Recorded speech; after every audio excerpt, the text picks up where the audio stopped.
interested in that too, just so we can have it kind of in our archives, like, hey, we did this thing, and then we talked about it to other people. Oh, Victoria's here.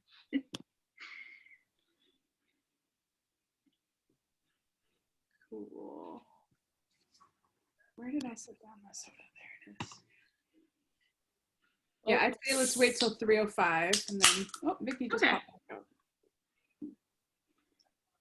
She might have got accidentally kicked off. No, I don't know. So I'm going to, I'll introduce you and then I'm going to probably turn my video off after that. Okay. So see you up there. And then, so they can concentrate on you. And then at the end, maybe I'll tell them a little bit about Kelsey's talk next. Okay, yeah, definitely. You know. Sounds good.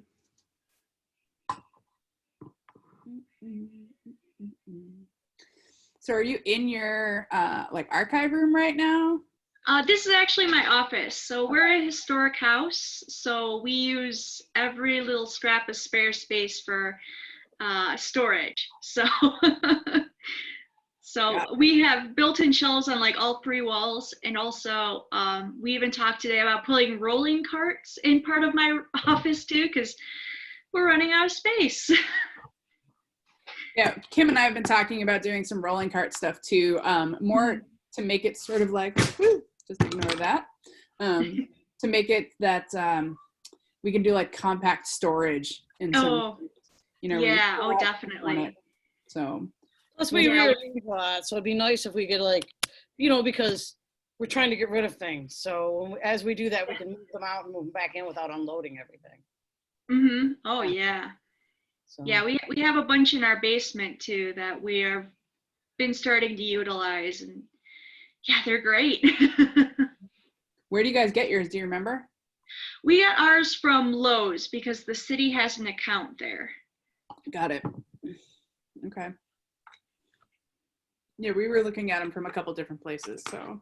But it's good to know if people have ones that work or the ones where they're like, oh, we thought it was good and the casters kept falling off, so like. Oh. Yeah, well, no, I'm saying like that's my fear is like that those kinds of stories will come up, and so I don't want to buy a ton of them. Yeah, well, after we're done, I can always either go down and take a picture of the boxes if we still have them downstairs, or ask my boss which ones we got, and I could send them your way, and that way. Cool. You know, I know the ones we got are decent. They're not top of the line, but they roll and they're staying together. So that's basically all we need. No buckling, and they roll and they stay together. Like, yep. Awesome. Okay, I'm gonna make a note about that one.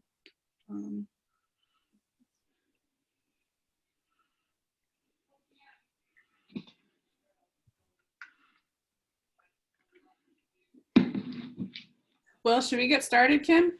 Certainly. So welcome to our first museum talk of the fall 2020 semester today.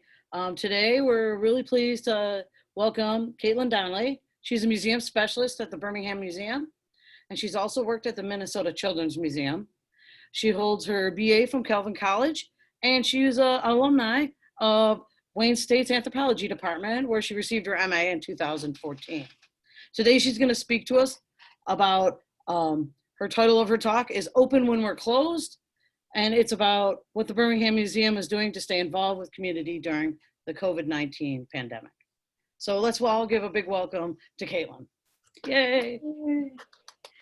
Well, thank you very much, Kim, for the introduction. And yeah, this is my title page, Open When We're Closed. The Birmingham Museum, we'll get to it in a little bit, but we have been closed to the public since March 14th. But we're all still here at the museum, and we've been working on ways to engage our audience even when they can't come into the museum. And so I just want to stress from the starting point that this is not a blueprint that I think all museums should follow during pandemics or times like this. This is what we did, what seemed right to us, and lessons that we have learned throughout the process. So I'd encourage people to take whatever sticks out to them, take whatever seems right for them from this, or, disregard it completely if your museum is in a different spot than we are.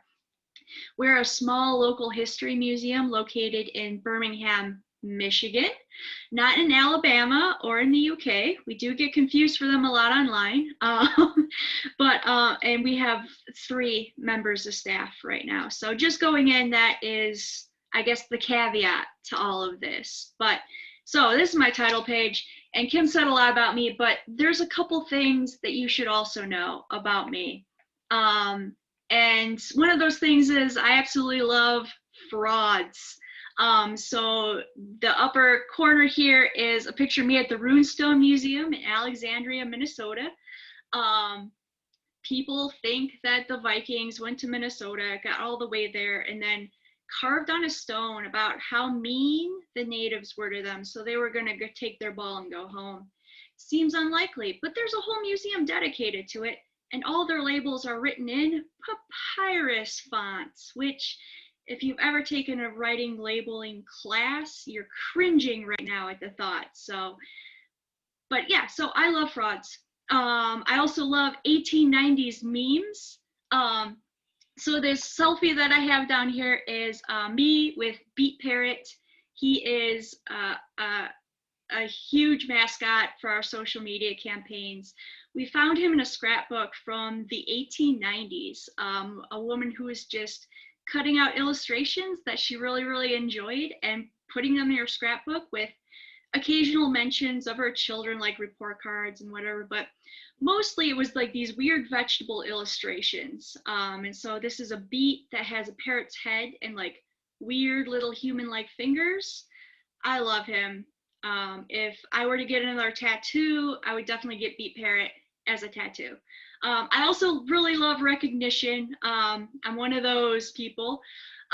So this is me and Mari Manugian. She's our state representative for the district. And we actually connected with her over social media, and she got us a recognition from the governor last year with a special shout out to the stupid jokes that we tell on Twitter. So that was really cool.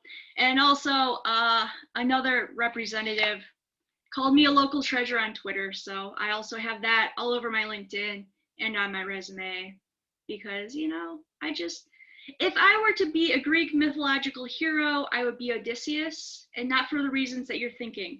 Sometimes I am the cleverest person in the room, but most of the time I'm a giant ding dong that just wants recognition and might get everyone around me killed, and also just really likes presents. So I don't think the Myers-Briggs test is where it's at. I think in order to get a true measure of person, you need to find out which Greco-Roman mythological hero they are. And that is all I'm going to say about that. So let's talk a little bit about where I work, Birmingham Museum. Like I said, we're a small local historical museum dedicated to preserving the history of Birmingham and also a little bit of Bloomfield and the surrounding area. So you can see our mission statement, pretty bog standard for a museum like we are. And I will say Bloomfield kind of doesn't like it. What you'll find in the field is small historical museums and societies. Sometimes they get real territorial over the people or the stories that they feel are theirs. So we had an exhibit a couple of years ago where we talked about a man who did go to school in Birmingham. He was a test pilot for Henry Ford. So we talked about him in our exhibit, and they got really upset. Members of a certain historical society who will remain nameless, but I did kind of name them in my last sentence. They came in really upset that we claimed him, even though he technically lived in their neck of the woods. And I'm like, you can fight me for him. That's fine. They didn't take me up on my offer, so I didn't fight anyone that day. Very disappointing. But the Birmingham Museum, we have 2 buildings. One is a house built in 1926 by the family of what would become the first mayor of Birmingham, the Allen family. So we call it the Allen House. And that is where a couple of our permanent exhibits and also changing exhibits are. And also upstairs is our offices where I am right now. The other house is the Hunter House, and that was built in 1822.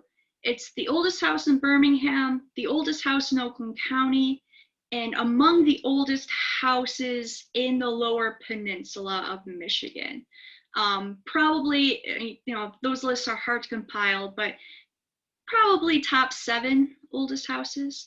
And we use it, it's set up like a house in 1822 with furnishings of the time period. And we talk about the people that lived in the house. So one of the so-called founders of Birmingham lived in that house, John West Hunter. That's why it's called the Hunter House. No relation to Hunter House hamburgers, which is very disappointing to the second grade school tour kids who come through and their teachers are like, we're going to the Hunter House. And they're like, woo, milkshakes. And then we show them a butter churn, and it's a little disappointing, I have to say.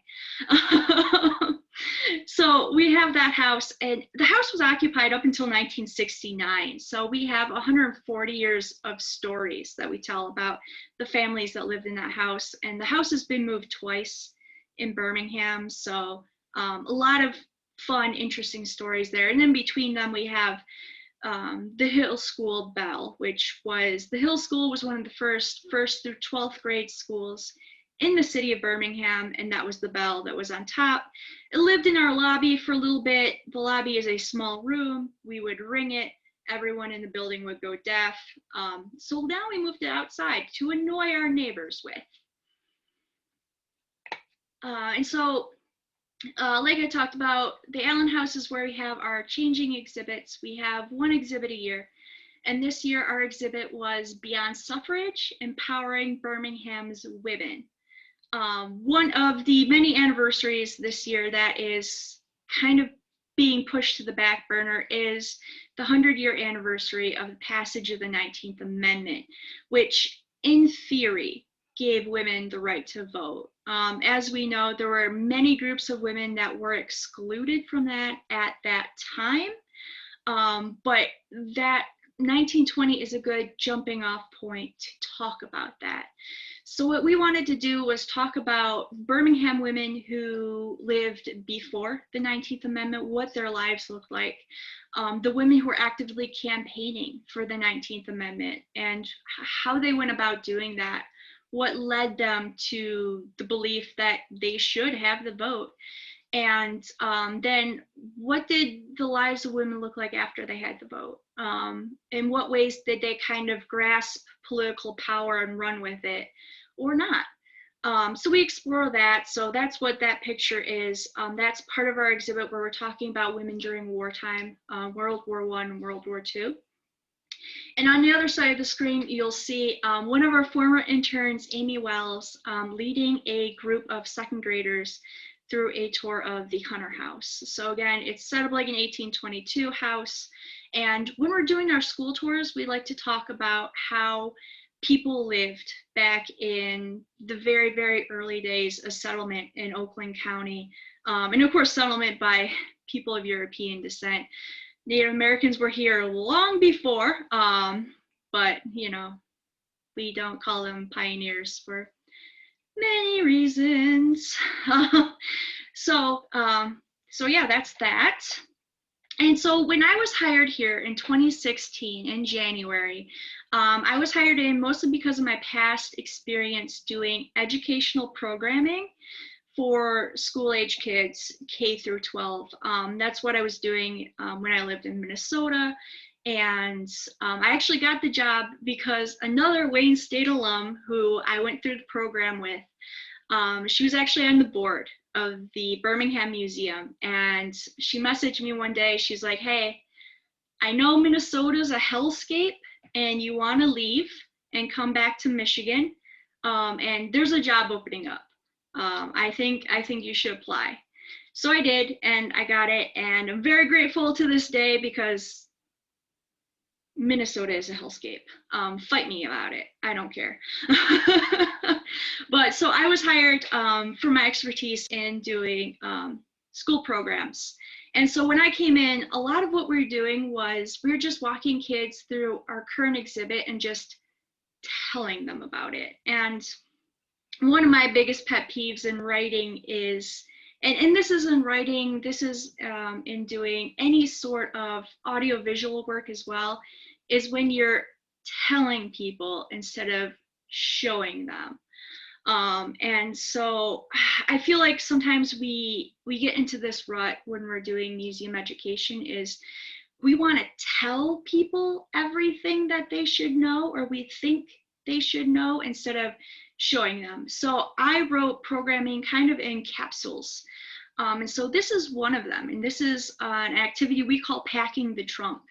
And so we're talking about, you know, some of the earliest families who came to what is now Birmingham. They moved here from New York, and they moved here before there were moving trucks, before there were airplanes, before, you know, suitcases, really. So how would we have packed things, what we would have brought with us, what are some of the things that, you know, they would want to bring with them nowadays if they moved. And so this was actually a program that I wrote for the Carver County Historical Society. So pro tip, keep a copy of every single program you write, because a lot of times you can reuse them. So I did. I just had to change a couple details and a couple dates. But we actually bring out artifacts from our collection, and you'll see them on the table behind me. And a lot of those are things that we can touch. So I can pass them around and the students can touch it. They can smell it if they like. I don't know. You give second graders an old medicine bottle and immediately they want to smell it, which I can't blame them. I would probably do the same thing. I was a weird kid. And so the parents and the teachers can get involved in that too, because if any of you are parents and have been on field trips, I'm sure you've also been bored sometimes. So, you know, it's something fun. Everyone likes touching things in museums. That's one of the reasons why I work in a museum, is I wanted to touch old things without being yelled at for it. And so I just figure everyone else also wants to do that. So that involved a little bit of going into our collections and deciding, you know, what things are more durable, what things can we afford to let possibly get damaged and all that. So there were staff discussions about that. And again, like, I never thought I would be doing social media when I went into the museum field. But my boss kind of pushed me into it. She's like, I think you might be good at it. And we just need someone to handle our Facebook page. All we had at the time was a Facebook page that had been established in 2012, but it was whoever had time went in and looked at it and updated it and answered messages. And a lot of times when you have a small staff, no one has time. So I was assigned to it as the new kid. I was really scared at first, but kind of jumped in and kind of had the opportunity to get a little creative with it. And it took off. We got so many new followers. A lot of people were really looking forward to our content. So we decided, okay, now that we've got a handle on that, we can go bigger. So let's try Instagram. So early 2017, we got on Instagram. That went really, really well. So we're like, okay, let's add more things to our plate, because that's always a great idea, right? And so then in September of 2017, actually our 3-year anniversary was yesterday, we got a Twitter account. And then we recently added our YouTube channel to that as well. So all three of them kind of have very different personalities, because our audience across all three are very, very different. And so it's a fun challenge to try to keep up with all of them. And it's been really rewarding. And now we're kind of known for being that small museum with really an outsized internet presence. And in fact, a couple of our friends on Twitter, we connect mostly a lot with like local politicians and journalists on Twitter. It's a great place to hobnob with people who might potentially help you out later on with free publicity and stuff. And some of our local politicians in our area, you know, they report that, you know, they're in Lansing, whatever, passing bills, doing whatever they do. And, you know, their colleagues will be like, oh yeah, no, you got the district with the funny museum. Yeah, that's cool. It's like, you know, that's really gratifying. Recognition is always nice, even when you don't have a personality like mine that kind of relies on it. And since we are a department of the city, we are municipally funded, municipally run. There are good sides and downsides to that when it comes to doing this sort of work. The good side is there's standards and stuff already in place. You don't have to reinvent the wheel when it comes to rules about, you know, how do we talk to guests on social media? What sort of standards do we have in place about language and stuff like that? The downside is everything that we do has to be archivable, which means we can't do Snapchat because things disappear in 24 hours. For the same reason, we can't do IGTV or Facebook stories. So there's, you know, we do have a little bit of freedom in that we didn't have to sit down and come up with standards and best practices on our own. There's some handicaps there too. So it's not as freewheeling as we sometimes like to portray it, but it's not bad. And so that leads us to, oh, and here's some examples of, you know, kind of our different personalities across all platforms. Twitter, we do dumb jokes.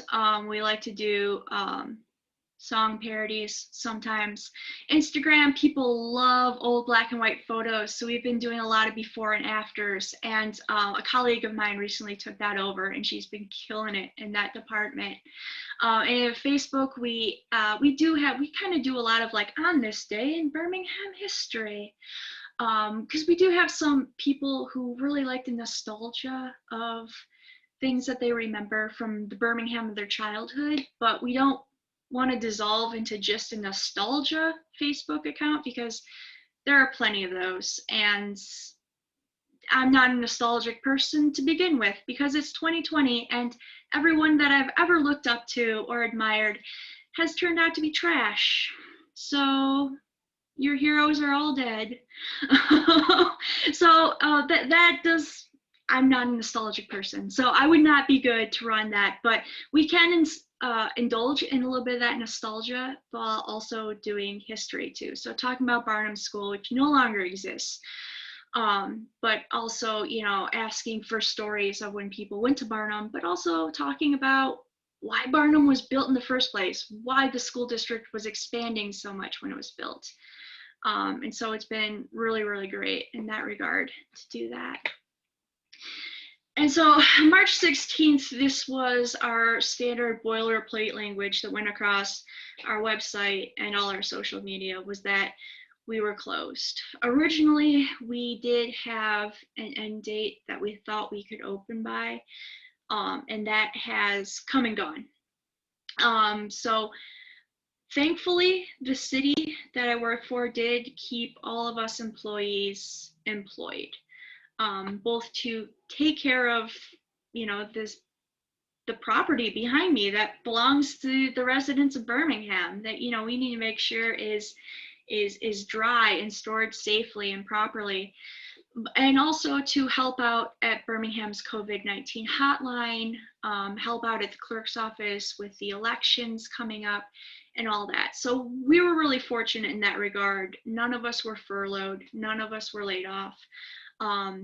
And then we had a new thing where we were like, okay, well, we had an exhibit that just opened. And how do we get what we're doing, what we have, out to everyone else, out to the people who they can't come in right now? And that was kind of one of the main things we were doing. You're like, yeah, we had a lot of people that were watching us online, but we were really counting on people being able to come into the museum. And everything that we're doing online was supplementing that. But now our digital presence is the main show, and how are we going to rise to that occasion? And so we decided, we had recently started doing video series. We had one called What Were They Thinking, where we taste tested historic foods, and then, kind of talked about like why people loved figgy pudding in the 1890s. And that went really, really well. So we're like, okay, well, let's expand that. And I got over ambitious again. And I was like, let's do 3 videos a week. And what we decided on was 3 main categories that people on our social media feeds had already really, really seemed to enjoy, and things that we wanted to see. Like if we were to, go to like a museum's YouTube channel or Facebook page, like what sort of videos would we want to see? And we had 3 main categories, and one was behind the scenes content. So what does it look like up at our office? Like, what are we doing when people are in the museum? Another one was tours. So tours of our new exhibit. We had our school tour program that was canceled. How were we going to do anything to help out the teachers and parents in our district with digital schooling or homeschooling? And our third one was Facebook Lives. We had never done Facebook Lives before. Well, I lied. We had done one video to kind of test it out 2 years before, and we had never gone back to it. So we're like, all right, let's try this again. And so I got, let's see. Cool. Can you all see my YouTube that I just pulled up? No? I don't. Nope. Let me see if I can do it. Let's stop it, and then we're going to restart it. How's that?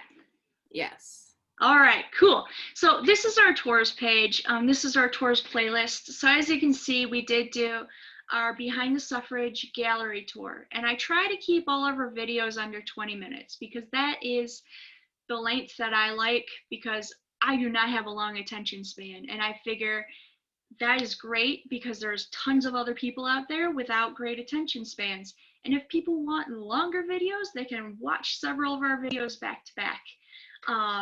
So we did do a behind the scenes gallery tour. We had the city therapy dog because yes, Birmingham is that bougie. We have a therapy dog.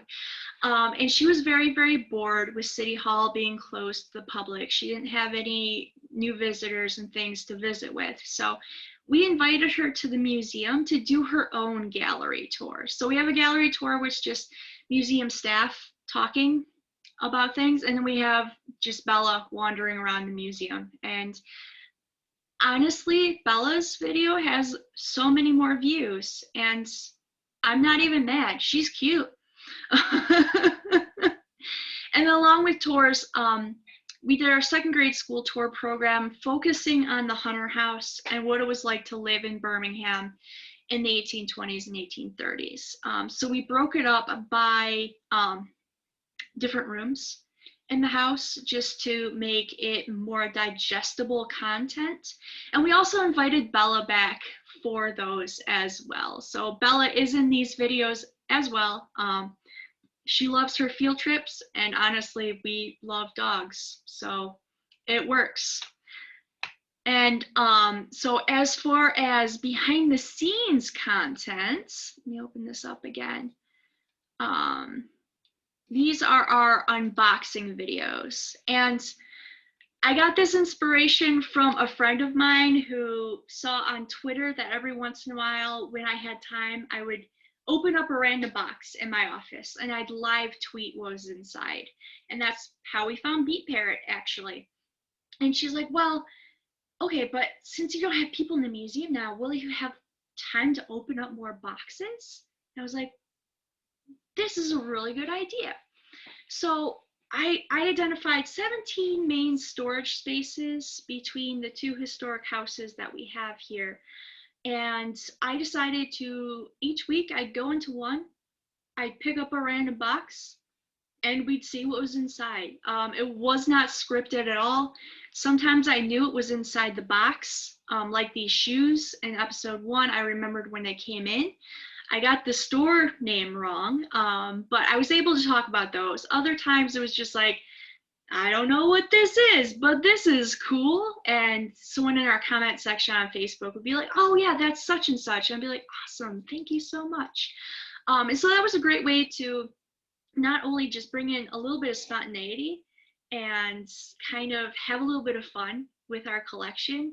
And I think that's something that, I mean, looking at my background, there's so many boxes behind me. Like, don't you just want to open one and see what's inside? Like, we all want to do this. So it's a great way to let everyone in the audience kind of have that experience without physically letting them into the museum and letting them open up boxes, which is not museum best practices.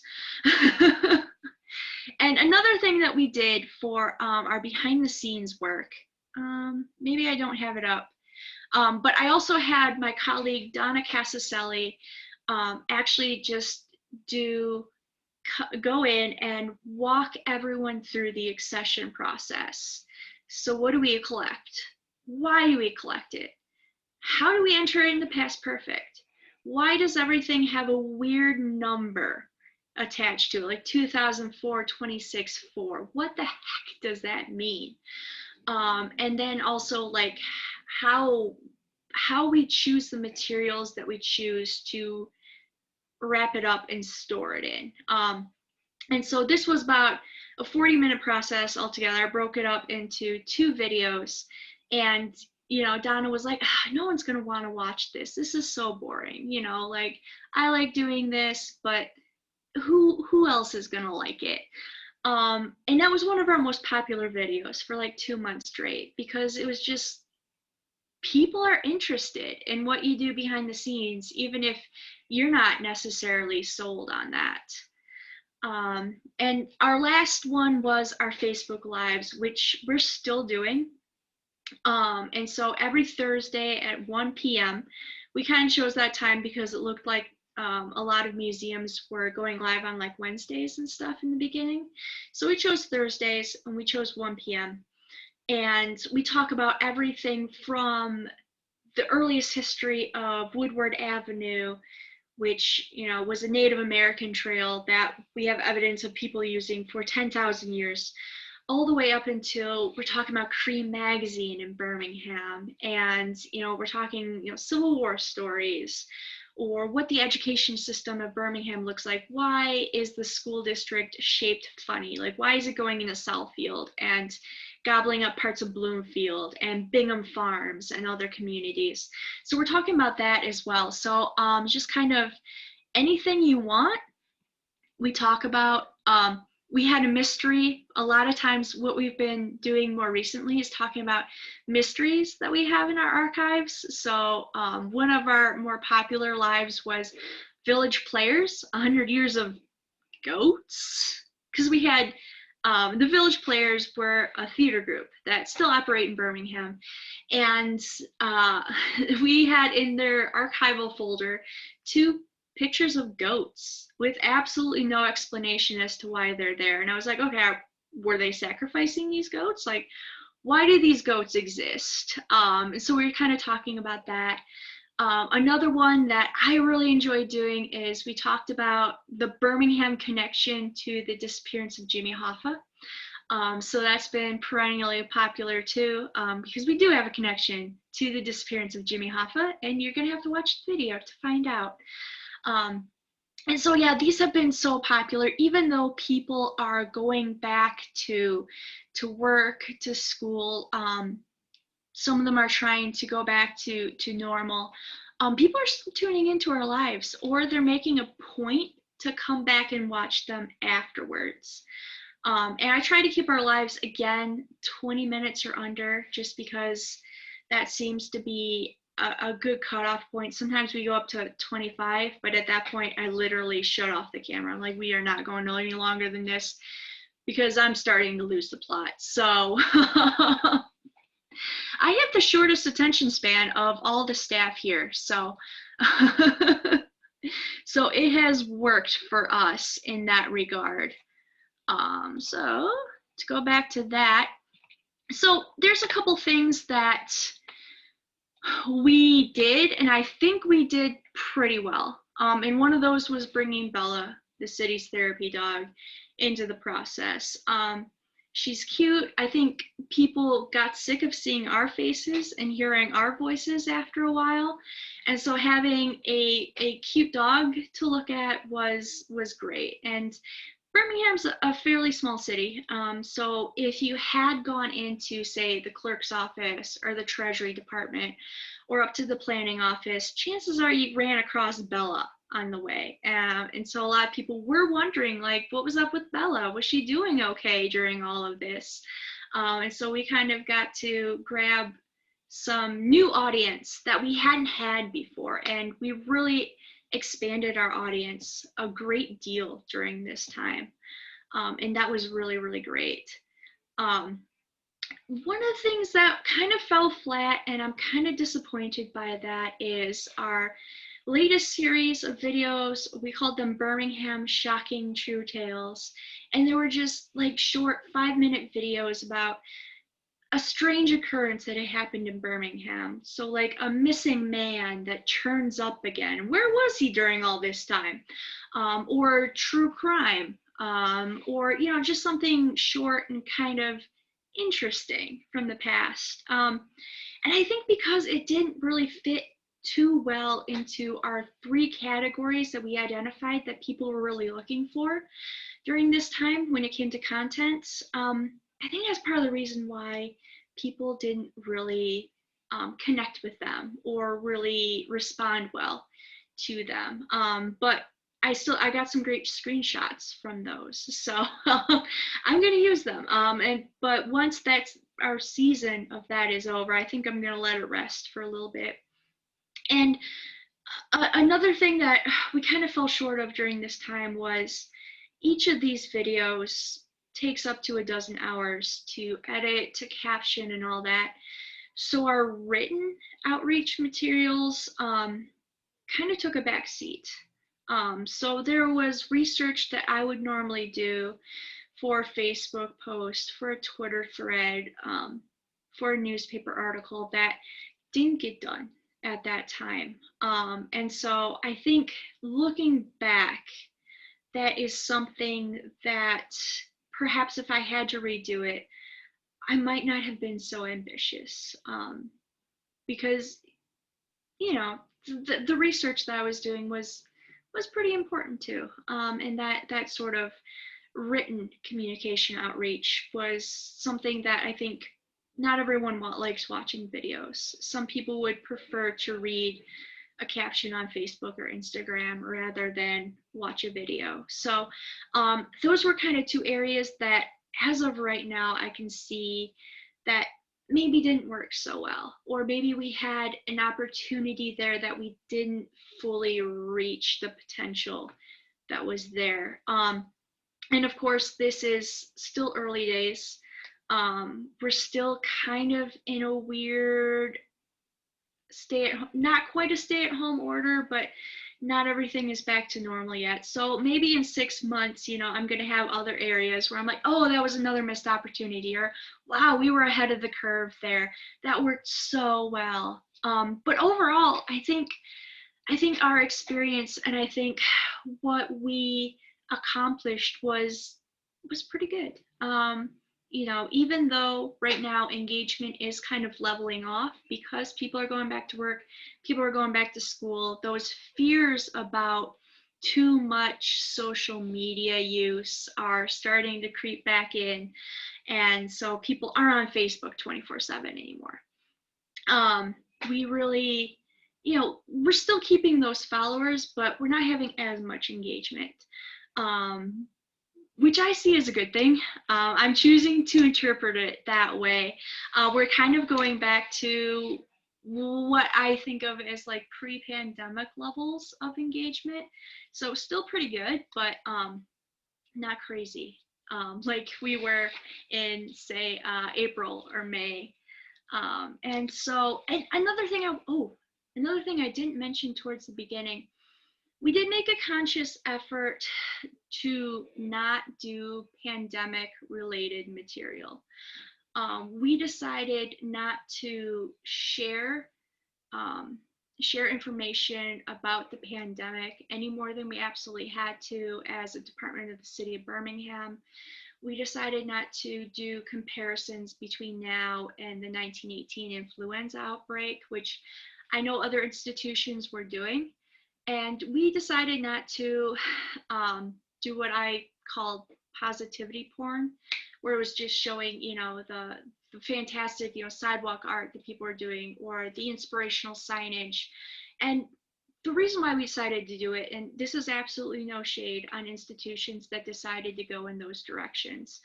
A lot of that was just because people were being bombarded by that material, and we didn't want to be another voice in that tsunami of sort of like doom and gloom, but also stay positive. We wanted to be kind of a respite from that. And that's something that, again, that was a choice we made individually for our institution, and it worked for us. Had we been another institution in another area, maybe it wouldn't have. So, that's just something that we did, and that's what we found success with, and that's why we made that choice in the beginning. And so moving forward, again, I know I mentioned engagement is kind of going back to pre-pandemic levels. I'm choosing to interpret that as a good thing. Our lives continue to be popular, and so we're going to continue them until we open up to the public again.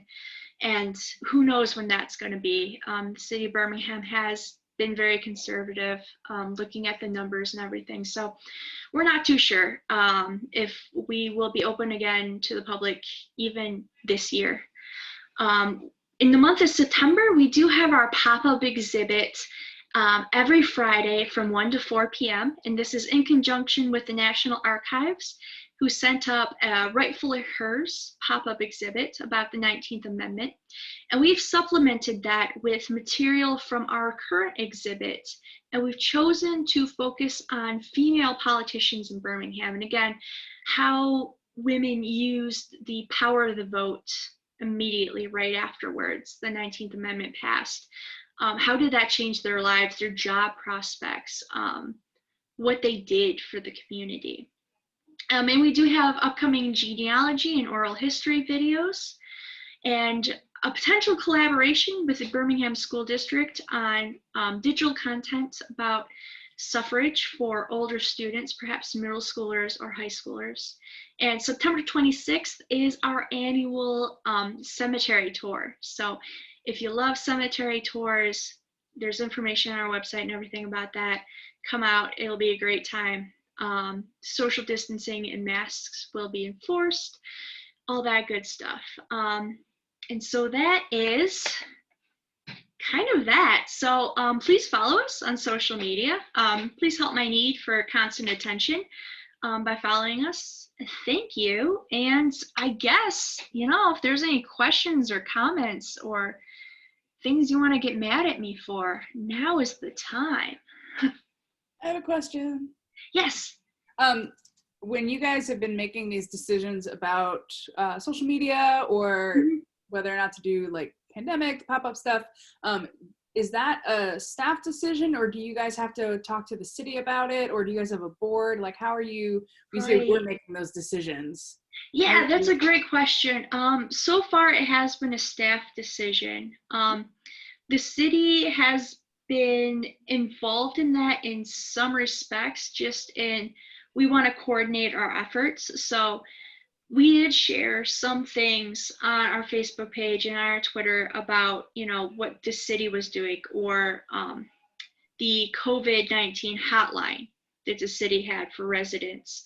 We did share a little bit about that, but we kind of very early on told the city, like, this is the direction we're going in.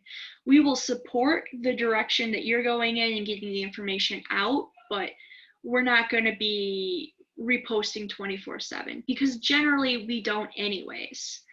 We might do, some things with, maybe the city's having an open house, and I'm like, hey, jump on this, get on those fire engines. It's going to be fun.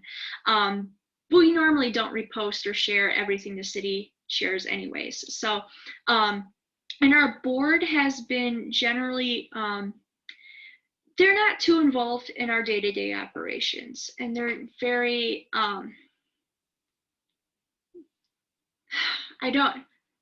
the word is escaping me right now, but they've been very supportive of our day-to-day decision making, and but we keep an open line of communication with them. So if there is something that they want us to do, we can go ahead and do that. One of the things that we do have, a couple of videos that we did make was members of our Friends of the Museum board. They were like, oh, well, what if we don't end up having our cemetery tour? So they shot just quick little videos on their cell phones of them doing their presentation at Greenwood Cemetery. And so what I did is I just took them in, I edited them real quick. I threw in some spooky music and I captioned them and I put them up. And so people have been responding really well to those as well. So, because again, I think it's something where they're not looking at my face for the 900th time that month. So that's one of the limitations of having a small staff is, everyone has to be in front of the camera at all times, basically. And sometimes people get sick of it, and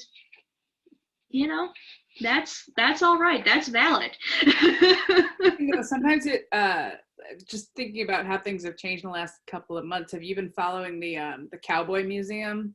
Yeah. Oh man. Security guard and how they made him like the new face, and oh man, they've been amazing at that. I was totally impressed. Like it wouldn't work where I'm at and things like right. that. Yeah. It was a calculated risk that I think really worked super well for them. And I mean, you see accounts like that, like the Merle too blew up in a similar way a couple of years back. But yeah, I mean, it's really cool. It's interesting to see how some organizations have adapted, and there's some that maybe didn't for a variety of reasons. And I think in the next couple of years, it's going to be really interesting to see if there's like any scientific studies about, what worked, what didn't, what conditions did you need to have in order to survive? Because unfortunately, there's a lot of museums that look like they're not going to make it out of this. Yep, that's a scary thing to see happening, but it's definitely, or they're transforming in different ways because of it. So yeah, I mean, yeah, there's some museums that might just be online for the rest of their existence, and who knows what that's going to look like too, because the landscape of social media and online communication changes so rapidly. So we were very lucky. We had kind of just invested in some technology that allowed us to shoot these videos, that allowed us to do everything that we did online.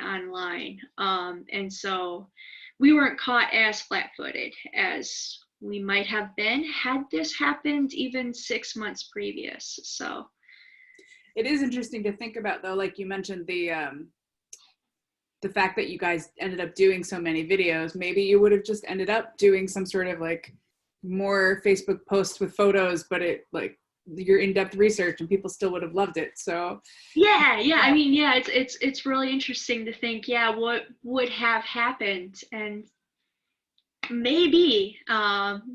So yeah, it's an interesting thing to think about. My cat has decided to appear. Oh, your cat has a question. Question is, when is dinner? Are you guys still going to do your programs with the second grade remotely now that you normally do?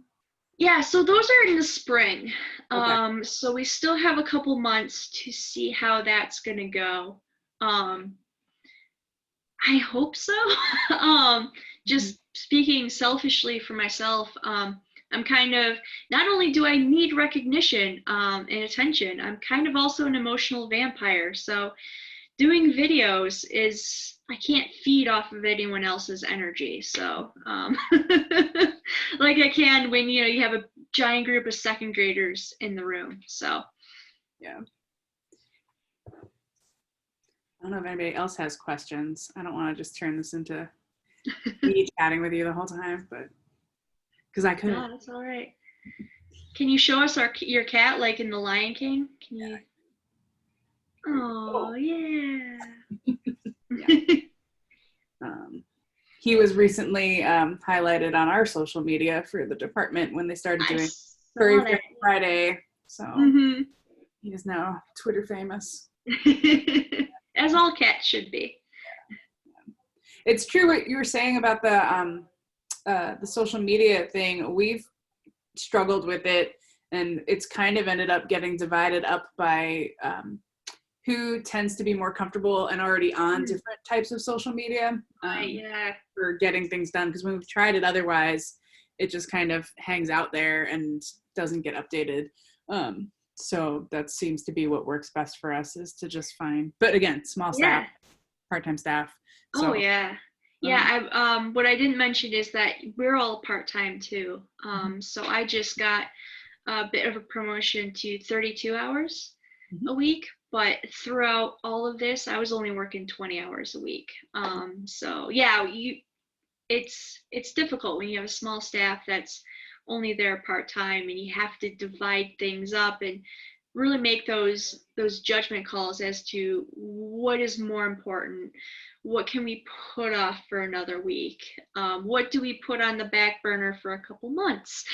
And of course, you know, that's constantly changing when you're working in a museum. Things come up and you have to drop everything and work on something. Or I have projects I've been working on for 3 years. So, and who knows when they'll be finished. So some of them never. So that's true. Some of them go to, you know, the next generation of staff. I inherited a couple of those. When I first got here, we had just gotten the majority of our Cream collection donated. And Cream magazine was a rock and roll magazine, second only to Rolling Stone in subscriptions from 1969 and 1986. And so we had just gotten a huge batch of memorabilia, magazines, and like personal notes and things by the journalists who are working for it. And so for about a year and a half, that was my entire job, was reading Cream magazines, putting together the exhibit, accessioning all those things. And that was something just that previous staff didn't have time.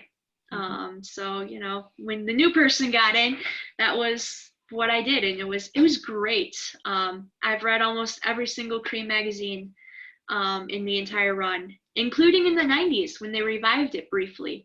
And it was mostly pictures, so I didn't really have to read that much. That's awesome. Have you given any presentations on that besides the actual exhibit that you put up? Because yeah, we did a couple lives on it. Yeah. I have worked it into a couple other presentations that I have worked on just in like Birmingham in the past. But yeah, as of right now, not too much, but definitely should, because I really enjoy it. There's people out there who are just really interested. Like I know we've had some Twitter conversations where people are like, hey, magazines from Detroit, and like Birmingham, it's all over Birmingham, and like, yes.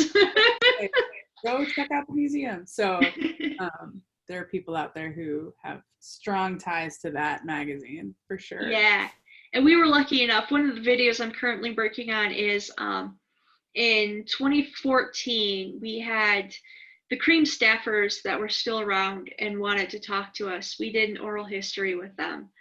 And so it's like a 2-hour-long conversation, and I'm still kind of putting it together, and hopefully it'll go online soon, because it's fascinating, just the stories that these people are telling about what Birmingham was like in the 70s when they got here, and you know what was it like working with Lester Bangs and all of that. So hopefully fingers crossed I'll finish it soon, and people can enjoy it.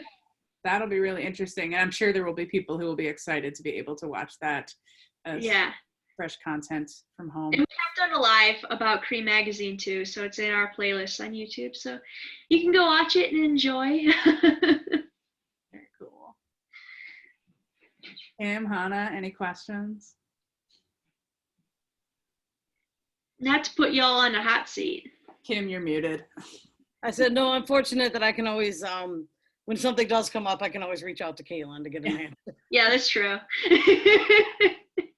You know where I'm at. Did you volunteer in the Gross Cut Museum when you were here, Katie, at Wayne State? I don't think I did. You did? Oh, Kim is nodding her head. I don't know.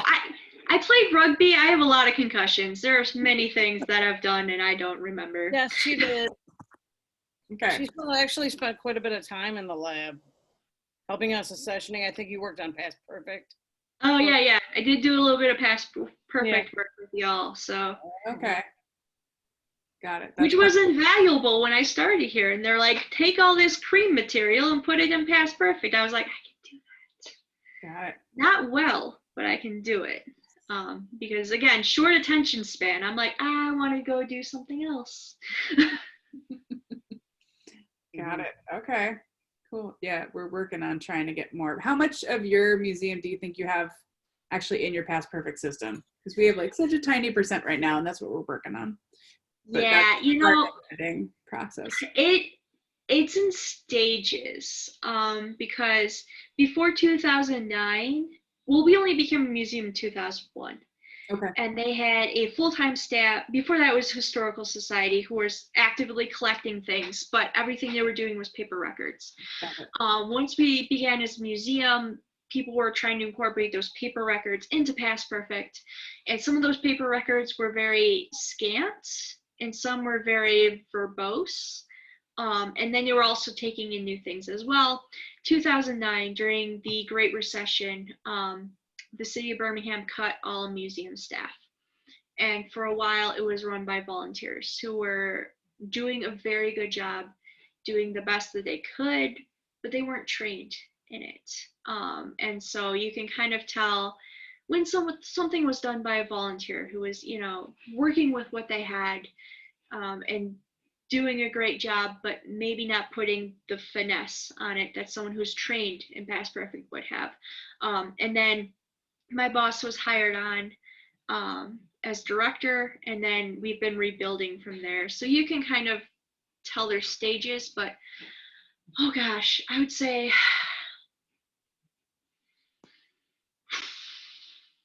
things that have been digitized were less than 10%. Because some things we do have Past Perfect records for, but it's a letter, and all we have is letter written to so-and-so by so-and-so. There's no picture of it, there's no PDF of it, no one has transcribed it. So we have a lot of records, but some of them don't say much. I think a lot of ours are like that too, but even still, most of our stuff is still paper because since we started in the 50s, I mean, yeah. And Arnold and Gordy just collected so much, and we're working on so many projects that there's a lot. And one of the things that I'm often thinking about is we have a lot of artifacts that get individually cataloged, as opposed to like, oh, we have 50 nails, we'll give them one catalog number. And then we have 50 entries now. And for things that do not need to necessarily be individual, which again, right. You might think about it differently if you're not dealing with a digital database, but exactly, yeah. Now that we're trying to transform that stuff to digital, those can be and then being a repository as well. Yeah. Right. So there's a lot of things coming in from a lot of different sources. Mm-hmm. Yeah. Oh, definitely. Yeah, we recently did a project last summer where my colleague Donna and two of our interns just went over to the Hunter House and just did the kitchen and looked at every single object. Is it in Past Perfect?